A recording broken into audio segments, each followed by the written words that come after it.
That's exactly the definition of sleeplessness. It's not Dạ đúng rồi cô. Nói đúng rồi. it's not getting enough good sleep. Dạ, là cái đó mình thiếu ngủ mất ngủ có nghĩa là mình không có đủ giấc ngủ vào.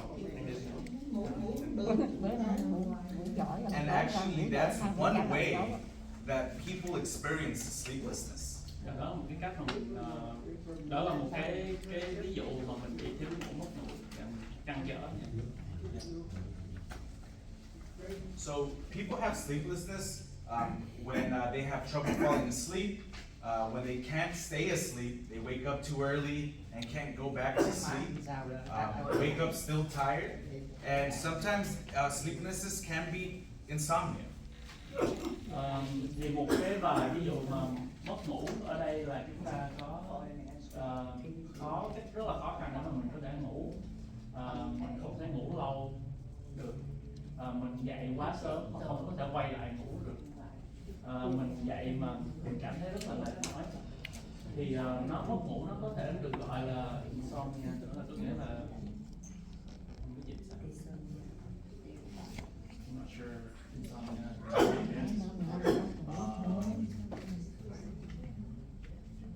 You could say that it's well, you could just leave it at It's like disorder, no? yeah. So insomnia is when it's diagnosed.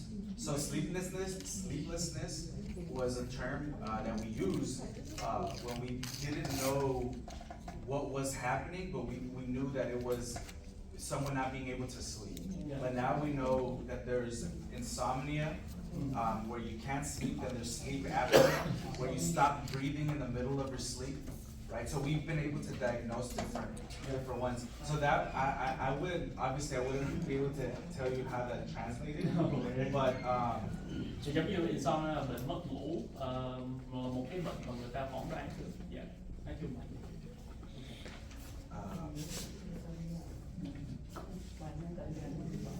So actually, sleeplessness or insomnia is one of the biggest complaints of people of all ages. Một cái bệnh insomnia này là được có nghĩa là được bác sĩ tìm được ở mọi lứa tuổi luôn, chứ không nhất định là những người cao niên không. So even though it can happen at any age, people who are 60 and older are 50% more prone to getting insomnia or sleeplessness. Mặc dù nó bị ở tất cả các độ tuổi luôn, nhưng những người cao niên từ 60 tuổi trở lên thì 50% là mình bị bệnh mất ngủ. And sleeplessness can be a short-term and a long-term problem. Thì bệnh mất ngủ có thể là một cái trường hợp ngắn thôi, và những trường hợp là rất là dài, lâu dài. In the short term, it affects us on our day-to-day functions, our mind and our thoughts. Trong một cái trường hợp mà ngắn thì nó ảnh hưởng đến cách mình suy nghĩ, cái cách mình hoạt động. In the long term, sleep complaints are connected to having respiratory problems and physical disabilities. Nếu mà mình bị mất ngủ lâu dài thì nó có thể ảnh hưởng tới cái cách mình thở, cái cơ thể mà mình bị giống như đau nhức mà bị physical disability ở sinh hoạt.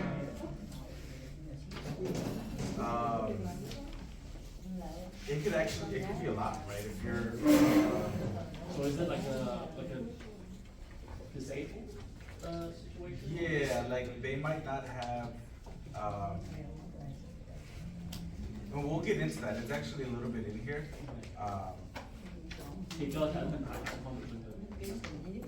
But like not being able to go on a walk, be getting tired on a 30-second walk just by getting up or just by tying your shoes, like those type of. Nó giảm cái cơ thể của mình hoạt động không được như hồi xưa nữa, mất hết năng lượng, mình không thể đi làm, đi bộ. In my country, I saw one person, the whole night they don't sleep, they just wake up. He's 65 years old, he's a man. I don't know what. Ở Ấn Độ. And he does this. Ấn Độ đâu hết luôn 65 năm. He healthy, he work in daytime and the night time. He just relax and try to blow his eye, but he cannot sleep. He still healthy. He got a wife, he got a children too. Really? Yeah. That's a rare case. We would have to study for the genetics to see what's going on. Just be a lot of things. Yeah, definitely. But it is proven that it would be difficult not to have functional setbacks or to have slower reactions if we don't get enough sleep. Dạ, thì nó chứng minh được vì người bác sĩ chứng minh là mình sẽ có những cái hoạt động của mình sẽ bị trì trệ hơn nếu mình không có đủ giấc ngủ. Thì không phải ai cũng được như vậy, còn thiếu ngủ 2-3 tiếng thôi là sáng ra con không nhớ gì hết. Okay. So I have a question. Do older adults need as much sleep as when they were younger? Dạ, những người lớn tuổi sẽ cần ngủ nhiều hơn, không, sẽ cần ngủ ít hơn so với những người trẻ. And do they think they need more sleep now or when they were younger? I'm sorry. Do they need more sleep now or do they think they needed more sleep when they were younger? Các bác nghĩ là khi mà các bác hiện tại bây giờ ngủ nhiều hơn so với lại các bác hồi còn trẻ thì cái nào đúng?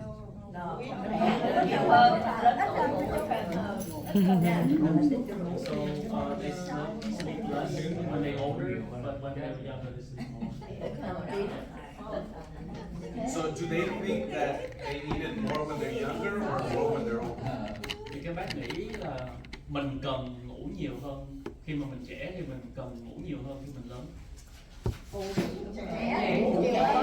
nhiều hơn,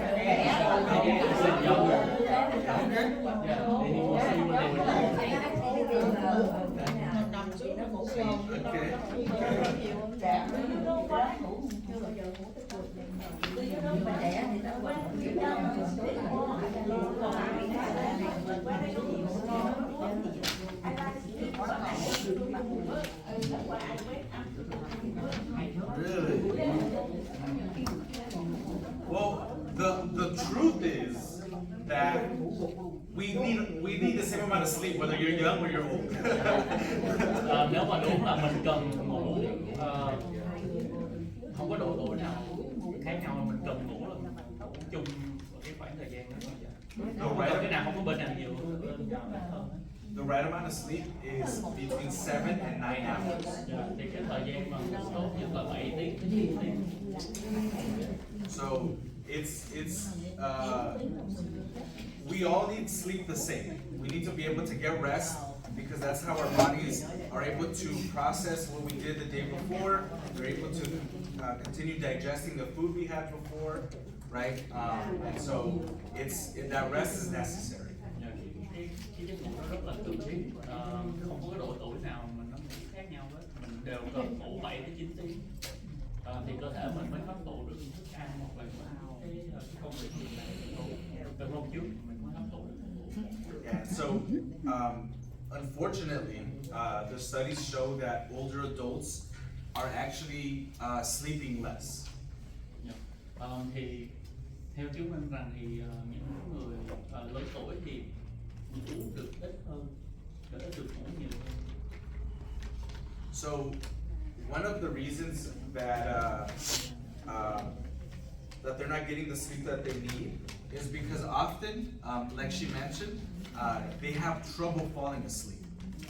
Thì một ví dụ mà mình không có thể ngủ được dễ hơn ở những người lớn tuổi là như cô Hoa nói là mình khó có thể dành ngủ. One of the studies that was done showed that for people who are 65 and older, 13% of men take 30 minutes or longer to go to sleep, and 36% of women take 30 minutes or longer to go to sleep. So 13% men, 36% women take 30 minutes or longer. Trong ở đàn ông khoảng 30% là khoảng 30 minutes for men. They take 30 minutes or longer.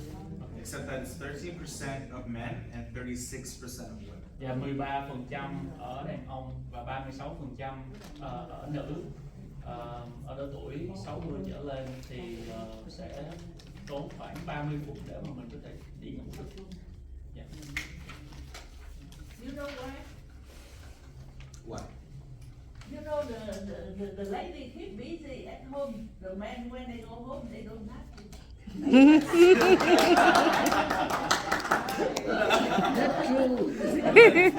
That's true. That's true. I can't lie. So the trick is that what are some things that you can do to make sure that you do get a good night's sleep? One of the things is maybe taking if you didn't get enough sleep at night during a certain time, maybe adjust your bedtime. One of the things that they could do to ensure that they get better sleep is maybe adjust their bedtime.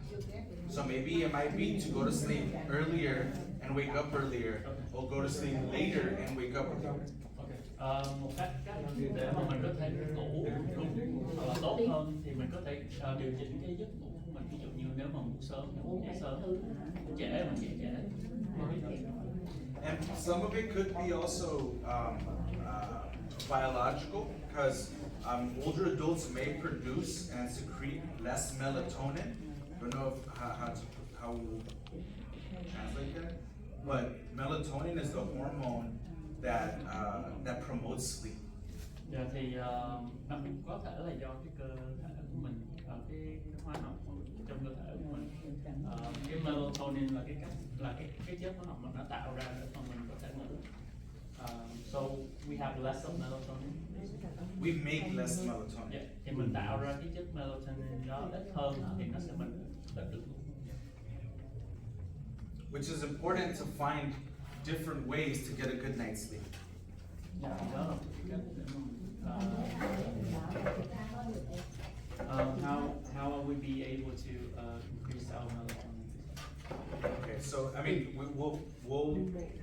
there's vitamins that you can take, but I'll get into in a little bit more. Yeah, thì sau trong mình sẽ nói về cái chuyện đó, nhưng mà bình thường là mình có thể uống thêm vitamin. Yeah, so disorders that cause pain or discomfort during the night might also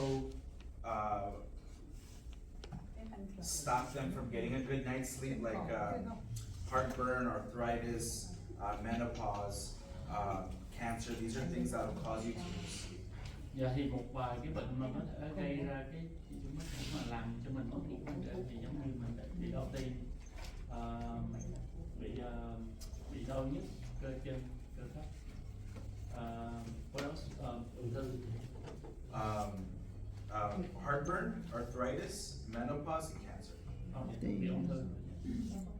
But also, there's medical conditions like heart failure, lung disease, that can make it difficult to sleep through the night. Thì ngoài ra còn có những cái căn bệnh về tim hoặc là những đau bệnh phổi. But also neurological conditions like Parkinson's or dementia.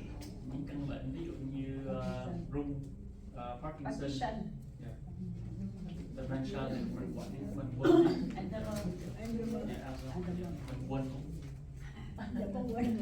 So making sure that you're adjusting your sleep time is important because not sleeping can lead to a lot of problems. Dạ thì mình phải điều chỉnh cái giấc ngủ của mình điều hòa hơn. Tại vì nếu mà mình không ngủ thì nó sẽ gây ảnh hưởng rất là nhiều tới cơ thể. So this next part ties our last presentation to this one. Older adults who have poor nighttime sleep are more likely to have a depressed mood, attention and memory problems, excessive daytime sleepiness, or nighttime falls. Những đây cái bài này sẽ kết với lại những bài mà tuần trước mình có học là về depression và trầm cảm, thì nhiều người, những người mà thiếu ngủ thì có thể bị trầm cảm. Yeah. So we have depression and what else? I'm sorry. Memory problems, Và mất trí nhớ, excessive daytime sleepiness, là mình ngủ vào ban ngày rất là nhiều. nighttime falls, like when you fall at night. Mình có thể bị ngã vào ban đêm. And sometimes you use a lot more over-the-counter sleeping aids. Mình sử dụng thuốc để mà mình có thể ngủ được. And poor sleep can be associated with poor quality of life. Thì nếu mà mình ngủ không được tốt thì nó sẽ ảnh hưởng tới cái cuộc sống của mình. Yeah, so these are some of the things that we can do before bedtime so that we can combat sleeplessness. Một vài ví dụ để mình có thể làm để mà mình có thể giúp cho mình ngủ dễ hơn. So one of the things that we can do to help get a good night's sleep, which is kind of it'll help us promote melatonin, is getting outside in the sun for 20 minutes a day. Yeah. Để mà mình có thể tăng cái chất melatonin trong cơ thể của mình thì mình có thể đi ra bên ngoài ở khoảng 20 phút dưới mặt trời này nọ buổi sáng. So getting out in the sun and light exercise, maybe going on a walk, that promotes a healthy sleep as well. Và mình tập thể dục rất là nhẹ thôi, mình có thể đi bộ 50 phút thì nó sẽ giúp cho cơ thể mình có tạo ra thêm chất melatonin để có thể giúp cho mình ngủ dễ hơn. But make sure that you're not exercising too late, too close to your bedtime, because that might also keep you up. So if you exercise, so when you exercise earlier in the day. Và nếu mà mọi người có tập thể dục thì nên tập thể dục sớm hơn, tránh cái gần lúc mà mình đi ngủ. Nếu mà mình cần đi ngủ mình tập thể dục thì cơ thể mình không có ngủ được, tăng động. Ngồi thiền cũng good. These are some things to avoid before bedtime. Đây là một vài cái thứ để mà mình nên tránh trước khi mình đi ngủ. These are just tips to avoid compromising your sleep. Yeah. So avoid caffeine, alcohol, or other beverages before going to sleep. Và mình tránh những cái cà phê And all other beverages. và mọi cái nước mà mọi nước khác uống nước lọc thì được. Because usually if you drink beverages before going to sleep, it wakes you up in the middle of the night to go to the restroom. So và nếu mà mình uống nước nhiều quá thì nó làm cho mình không dậy vào ban đêm để mà mình đi vệ sinh thì ngủ lại khó.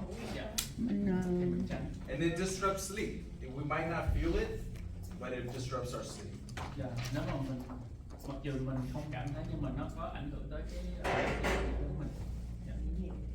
Mình ngồi thiền cũng good chú ơi. Trước khi đi ngủ á, mình ngồi thiền thì mình cũng dễ ngủ. She was talking about meditation when we. That's perfect. That is perfect. Yes, meditation is perfect. Yeah, đúng. And do yoga too. Yeah, absolutely. Not too close before bedtime. Đừng có làm vào cái lúc mà mình trước khi mình đi ngủ. Trước đó.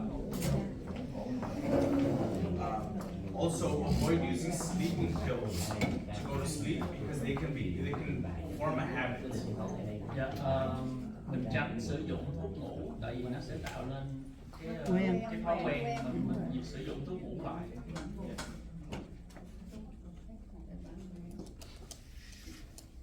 If you are taking pills, talk to your doctor about. If you want to get off, talk to your doctor about how that would go. Dạ, nếu mà mọi người có sử dụng thuốc ngủ thì nên nói với lại bác sĩ để mà coi là cái nào để mà mình điều hòa nếu mà không sử dụng thuốc. Now, what to do to get ready for bed? Right. What are some things that you do before you go to bed? I want to hear about it. Các bác có làm những gì trước khi đi ngủ? Take a shower. Okay. Okay. Drink 1 cup of warm water. Okay. Dạ còn cái gì khác? Có đánh răng. Đó, Brushing the teeth. Okay. Ngủ Okay. xỉn quá, ngủ không dậy được. That's good. That's good. So the reason why I asked that is because it's important that we form a good sleep routine. Anh hỏi tại vì lý do là mình nên có một cái thói quen trước khi đi ngủ tốt lành mạnh. Yeah. So it sounds like from what they said, a lot of the things that they've said is common. We all do it, right? Some people like to brush their teeth, take a bath or shower, or take nighttime medicines, to name a few examples. And sometimes having a sleep routine actually helps your mind and body get ready to go to sleep. Đôi lúc mà mình có một cái thói quen để mà mình trước khi đi ngủ thì nó sẽ tạo ra cái thói quen để mình làm theo á, thì nó sẽ gây dễ ngủ. So the key message is to establish a sleep routine before going to bed. Cái điểm quan trọng là nên tạo ra một cái thói quen trước khi đi ngủ, và thói quen tốt để mà mình làm theo thì nó sẽ gây cho mình giống như cái cảm giác mình ngủ thì nó sẽ dễ. When we establish a sleep routine, our body gets used to it. So every night, when we start getting started with our routine, our body becomes used to it, and then on its own, it'll start getting sleepy. Dạ. Như con nói đó thì tạo ra một cái thói quen, thì khi mà mình cứ làm cái thói quen đó thì nó sẽ tạo cho cơ thể mình cái cảm giác buồn ngủ, thì lúc đó mình sẽ dễ ngủ hơn. Chú ơi, mình ráng mình đẩy những gì cái chị suy nghĩ mà lung tung đi ra khỏi đầu mình để cho mình relax, mình dễ ngủ.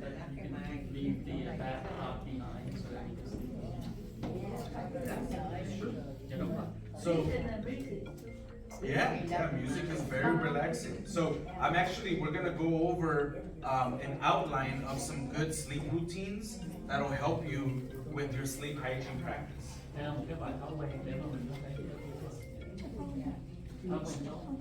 So you want to follow and keep a consistent sleep schedule.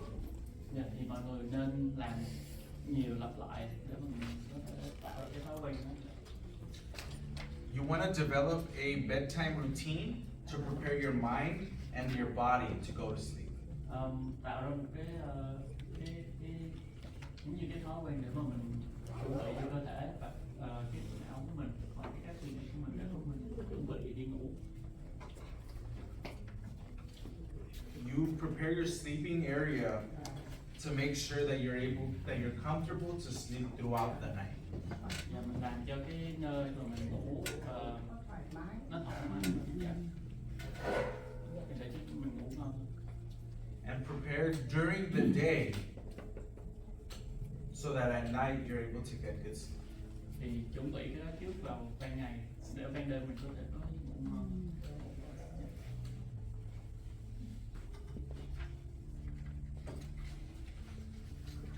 So following a sleep schedule, go to sleep and get up at the same time.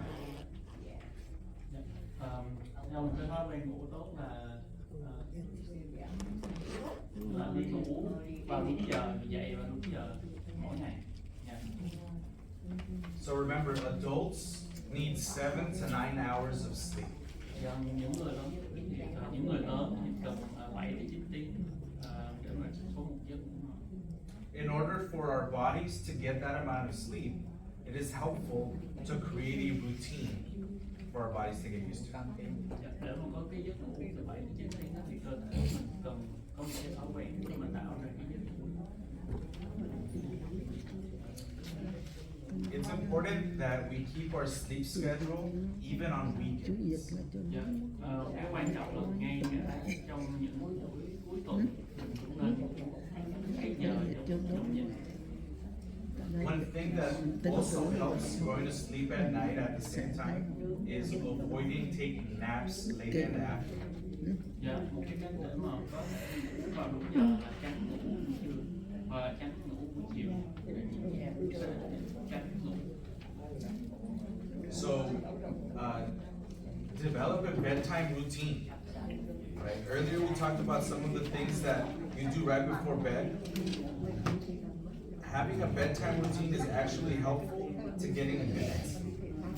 Soft music. Cái bài học mà mình có thể làm để mà giúp mình Nghe nhạc êm dịu. By having a routine that tells your brain and your body to prepare for sleep.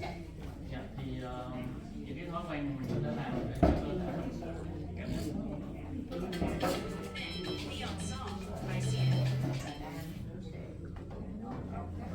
So, one of the things that you can do, right, to relax before bed is reading a book or a magazine. We said it here, listening to music, right? But also knitting and crocheting, right? Yeah, that's perfect. That relaxes you, and it is able to calm you. It relaxes your breathing, and it helps you with a good night's sleep. để những bác không nghe thì mình có thể đọc sách, đọc báo, mình có thể khâu may vá, nó giúp mình thư giãn. Nghe nhạc. Dạ đúng. Dạ đúng. Dạ mình So getting your sleep area ready, getting your bed, wherever you sleep, wherever you find the most comfort in sleep. dạ mình chuẩn bị giường hoặc là những cái nơi mà mình ngủ thoải mái nhất mà có thể. So the area that you sleep in, the bedroom has to be completely dark and quiet. Dạ, cái chỗ mình ngủ thì nên hoàn toàn tối và im lặng, dạ, yên tĩnh. The room should not be too hot or too cold. Yeah. Try to have a comfortable pillow and a comfortable mattress. Yeah. Cái gối để So, if I'm not rich person, I'm poor. I got no bed, no pillow. What can we do?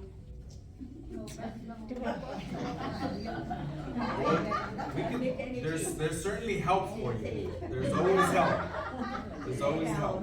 luôn luôn có giúp đỡ nếu mà homeless, nếu mà có cần có là có giúp. Yeah, I mean, everyone has like a different sleeping pattern, but the importance is being comfortable with your sleeping pattern. Dạ. Mỗi người có một cái thói quen ngủ khác nhau, thì mà cái quan trọng là mình làm sao để mà mình cơ thể bản thân mình cảm thấy thoải mái với cái thói quen ngủ đó thì mình sẽ ngủ được. Yeah, so one of the things is don't work on things when you're in bed. If you're in bed is just to relax, is to talk to each other, and to rest. Oh, when I hear you talk about sleeping, I Đi nhiều think quá about sinh my hoạt. husband. No sofa, very poor, no bed, no pillow, no. Dạ, chiếu nào. Yeah. In my country too. In my country we have a lot of that. Yeah, I'm from El Salvador. In Central America we have a lot of that too. Yeah. And you know, it's very difficult to say, but Quen thôi. Dạ, đúng rồi. She said that you can use it. you're right. You do. You might Nghèo not. quen thân sao nghèo vậy ba ơi. The best we could do for someone in that situation is maybe find the nearest shelter, and they might offer cots. They might offer a bed. No, that's not. Oh, I mean, we could, if there's anyone that needs it, we can help with the information. I Oh, can. you mean like I here? can. Yeah. Oh, okay, yeah. Nếu mà các cô có ai mà không có chỗ ngủ ở thì mình có thể liên hệ với còn thì tụi con có thể cái shelter. Because even though that homelessness is something that is plaguing the country and maybe even the world, there are places that can offer some help at least for a couple of nights. Dạ, thì mặc dù là cái tình trạng ở nhà rất là nhiều ở nước Mỹ này, thì nếu mà mọi người cũng cần giúp đỡ thì có thể tìm kiếm được. Vô đó rồi ngủ được. So avoid coffee, tea, Nhiều khi tới mình không ngủ. and chocolate a few hours before bed. Mình tránh uống cà phê, uống trà hoặc là ăn sô cô la trước khi mấy tiếng trước khi đi ngủ. And then avoid any other liquids later in the day. Mình tránh uống nhiều nước. So no water, no juice. Keep that away. Tránh nước rồi mấy tất cả các loại nước luôn trước khi đi ngủ. Because the coffee, tea, and chocolate will keep you up, but the other liquids will get you up in the middle of your sleep. Thì uống nước nhiều hơn thì nó làm nên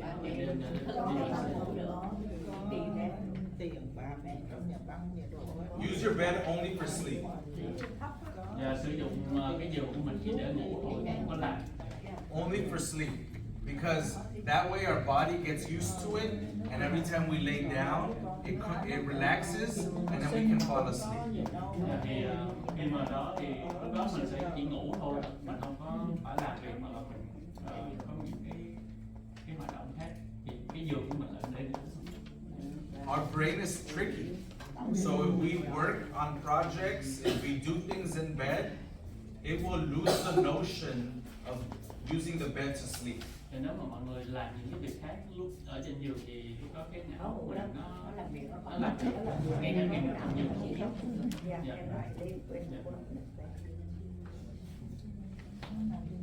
So when you can't sleep, don't stay in bed. On those nights that you're restless and you can't sleep, don't stay in bed. It's okay to get up and do something to relax. Giờ nếu mà mọi người mất ngủ vào cái hôm đó thì tốt nhất là đừng có nằm ở trên giường, đi làm những cái việc khác để cho mình có thể Yoga, meditation, right?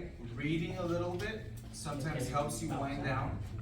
Hồi nãy mấy cái ví dụ ví dụ như đọc sách rồi cơ thiền, yoga, những cái hoạt động nó giúp cho mình ngủ thay vì mình nằm trên giường chăn trở. Avoid television Tránh coi TV at night. The blue light from the television can keep our brain up longer than what we want it to. Và cái đèn trong cái TV mình làm cho cái não của mình dậy lâu hơn so với mình muốn.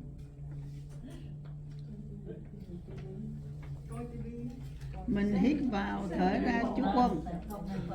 Chú Không phải Quân. cái đèn nó chiếu trong não mình đó. Chú Quân.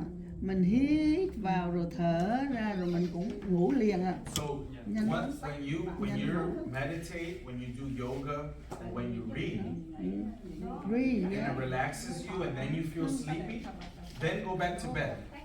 Khi mà mình làm những cái hoạt động ví dụ như đọc sách, thiền rồi này nọ thì nó làm cho mình cơ thể mình nó mệt thì nó sẽ dễ ngủ hơn.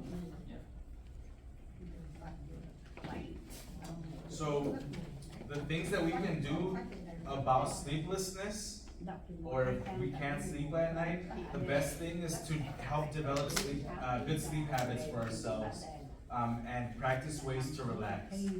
Và cách để mình tránh thiếu ngủ thì tạo ra một cái thói quen ngủ tốt. Mình tập những cái cách để làm cho cơ thể mình thư giãn hơn. For example, remember that your bed is only for sleeping. Cái giường của mình chỉ để là ngủ thôi, nếu mà mình không ngủ được thì mình có thể đi ra và làm cái khác. Try not to work on your daily business items in bed. Và tránh làm những cái việc trong ngày hoặc là những cái việc gì đó mà mấy cô muốn làm trên giường. So, signing letters, going through bills, do that on the counter in the kitchen, but not in bed. Và ví dụ như coi qua thư, đọc thư, hoặc là ghi chép mà làm mấy cái giấy tờ đồ thì gì đó là tránh làm ở trên giường. Mình có thể đi ra bàn ở chỗ ăn hay là gì đó mình có thể làm ở đó. Try to avoid any sort of liquids late in the afternoon. Tránh uống nhiều theo nước. đồ bóng bậy lên kia sao Avoid eating too much. Yes, avoid eating too much. That's Tránh ăn no. trong chỉ số And so depending on what you drink, it'll either not let you sleep or you'll fall asleep but wake up in the middle of the night to use the restroom. Thì như con nói hồi nãy, uống nhiều nước trong cái ống làm đậm mình dậy và mình nên mình đi cái sleep. kiếm nên là chị thích cái kiếm thích So these are some, we're gonna go over some relaxation tips. nên lấy cái kiếm này lấy ở dưới cái bao kiếm cái gì cộm lấy ra lấy ra When you can't fall asleep and you start either watching TV or what are some other things that we do when we can't fall asleep? về nó kêu Một vài cái mình thứ các bác làm em lạnh khi mà không ngủ được. em lạnh Khi mà các bác không ngủ được, các bác thường làm cái gì? dễ sợ thì nghe cái tặng ra mấy chị em ở đây Làm chuỗi. So they made like bracelets and stuff like that. nó đang nhập thấy khách đó mấy cái That's perfect. That's perfect because when we're in bed and we can't sleep, we shouldn't stay in bed. You should get up and do an activity that relaxes us, that calms us, just like making bracelets. And then when we do get sleepy again, then we can go back to bed. Dạ đúng nó rồi. chưa cũng chết Nếu mà mình không ngủ được thì mình nên ngồi dậy mình làm những cái việc mà mình có thể thư giãn thể xác. Như cô nói thì mình có thể làm dây chuyển rồi massage nhẹ nhàng. Nó thư giãn mình một lần nào. All right, so practice ways to relax. These are some tips that will help you relax or help your body get into a relaxed state. Cái vài cái cách để mà mình thư giãn cơ thể mình. You want to slow down your breathing, Mình hít thở chậm lại. it helps lower blood pressure, Nó giảm cho cái nhịp tim. and it helps bring up feelings of calmness and well-being. Tạo ra cái cảm giác giống như tĩnh tâm và cũng như mọi thứ. mấy giờ Yeah, so relaxation techniques can help you improve your sleep quality. Dạ, nếu mà mọi người có thể thư giãn cơ thể thì nó sẽ giúp cho cái giấc ngủ của mình tốt.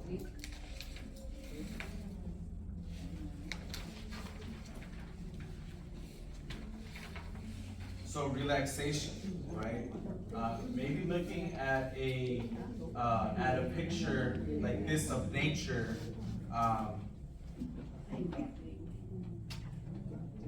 So this is called guided imagery. In this one, you can't really tell here on my screen, it's a little bit clearer, but sometimes you staring at a picture like this. Nó sẽ rồi được lại, make it easy. Oh yes, can you? Thì mình có thể coi qua những cái hình ảnh mà giúp cho mình đỡ mình thiên thoải mái hơn. Thì ở trên đây anh có cái tấm hình giống như thiên nhiên rồi này nữa. All right. So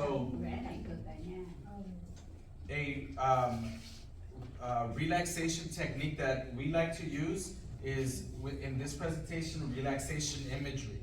So when you look at an image like this, it looks very calm. It's natural. Dạ.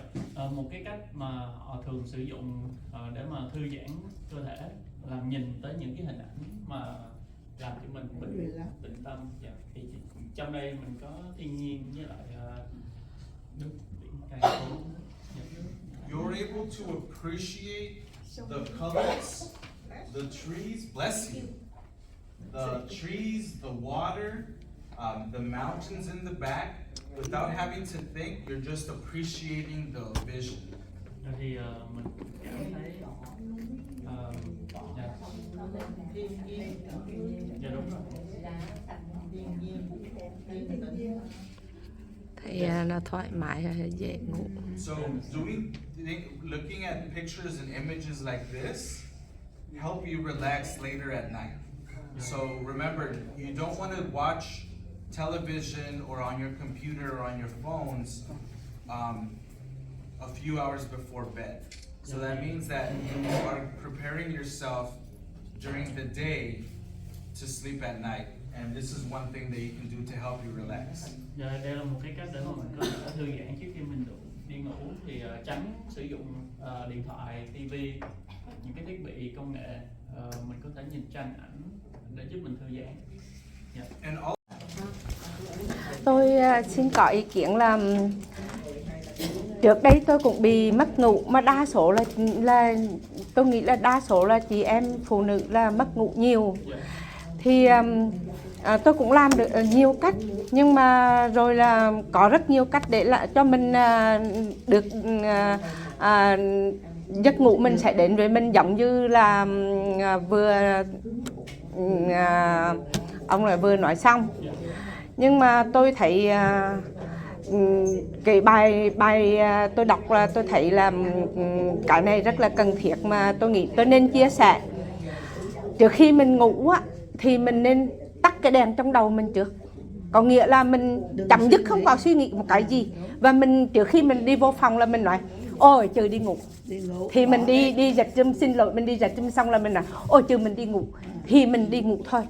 Còn mà trước khi mà mình đi ngủ mình vô trong nữa rồi đa số là chỉ thời còn trẻ hoặc là mình có con có cháu rồi mình cứ nằm nghĩ không biết ngày mai mình nấu cái món gì, ngày mai mình nấu món gì cho con mình ăn, rồi cái đứa lớn ăn cái gì mà đứa nhỏ ăn cái gì, rồi mình lại chạy ra rồi chạy vô, hoặc là mình không chạy ra chạy vô nữa, mình cứ nằm trên mình nghĩ suy nghĩ như vậy làm cho mình cái đầu mình nó làm việc lại, mình không phải chịu tắt cái đèn. Thành trước khi ngủ á, đây là tôi đọc được là một cái bài báo trước khi ngủ là mình nên tắt cái đèn để đi ngủ. Tắt đèn ngoài thì mình phải tắt cái đèn trong đầu mình, có nghĩa không làm việc nữa, không có suy nghĩ chi là ngày mai làm cái gì, nhưng mà chỉ biết là ôi trừ mình đi ngủ xong là mình đi ngủ thì giấc ngủ sẽ đến với mình rất là ngon. Như hồi nãy anh cũng có nói. Dạ, chứ còn mình không tắt cái đèn trong đầu mình là mình cứ nghĩ chuyện này qua chuyện kia, xem hình này rồi nghe tin tức kia. Mình nên tắt cái đèn trong đầu mình là chính thức. Dạ, xin hết ạ. So